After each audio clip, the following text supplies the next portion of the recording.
12 വർഷത്തെ ഏകാന്ത ജീവിതത്തിനൊടുവിൽ പ്രസന്നകുമാരിക്ക് മോചനം. ഉറ്റവരെ വേർപിരിഞ്ഞ് നാട്ടിലെത്താൻ വഴിയറിയാതെ ഉത്തർപ്രദേശിലെ മീററ്റിൽ കുടുങ്ങിയ വികലാംഗയായ ആദിവാസി യുവതിയെ മലയാളികൾ കൈകോർത്ത് നാട്ടിലെത്തിച്ചു. വില്ലുമല ആദിവാസി കോളനി സ്വദേശിയും വികലാംഗയുമായ പ്രസന്നകുമാരിക്കാണ് UP മലയാളികളുടെ തണലിൽ ജന്മനാട്ടിലെത്താൻ ഭാഗ്യമുണ്ടായത്.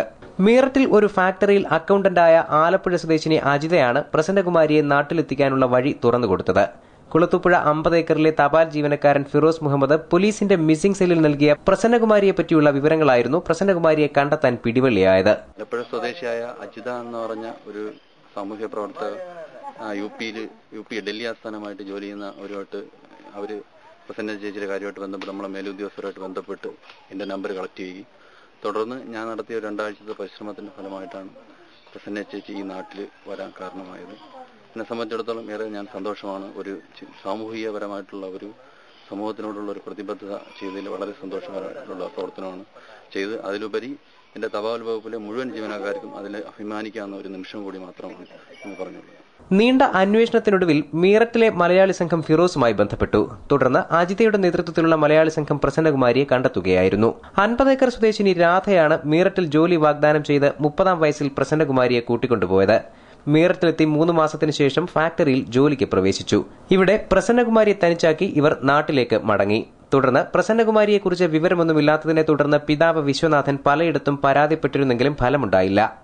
ഏറെക്കാലം മകൾ എത്തുന്നതും കാത്തിരുന്ന വിശ്വനാഥന് ഈ മടങ്ങിവരവ് ഇപ്പോഴും വിശ്വസിക്കാൻ കഴിയുന്നില്ല.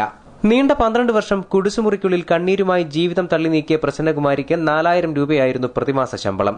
പ്രതിമാസം 2000 രൂപ വീതം വീട്ടിലേക്ക് അയക്കാൻ എഴുത്തും വായനയും വശമില്ലാത്ത പ്രസന്നകുമാരി ചിലരെ ഏൽപ്പിച്ചിരുന്നെങ്കിലും 12 വർഷത്തിനിടെ 1000 രൂപ മാത്രമാണ് വീട്ടിൽ ലഭിച്ചത്. പിതാവിന്റെ പേരും വീട്ടുപേരും സ്ഥലവുമാണ് പണമയക്കാൻ പലർക്കും പറഞ്ഞുകൊടുത്തിരുന്നത്.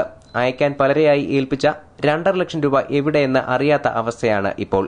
നാട്ടിലെത്തിയെങ്കിലും മുന്നോട്ടുള്ള ജീവിതം എങ്ങനെയാണെന്ന് പ്രസന്നകുമാരിക്ക് അറിയില്ല.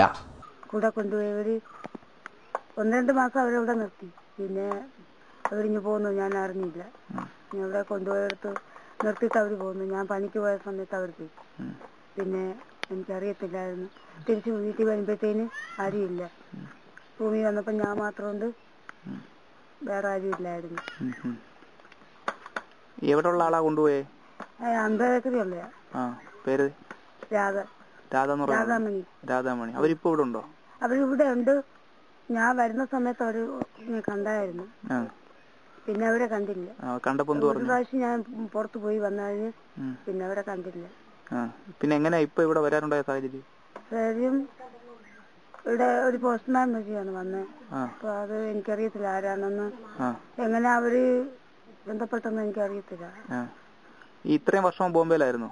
ബോംബെയിലല്ല, ഡൽഹിയിലാണ്. ഡൽഹിയിലെന്ന് പറയുമ്പോ ഡൽഹിയിലല്ല, UP-യിലാണ്.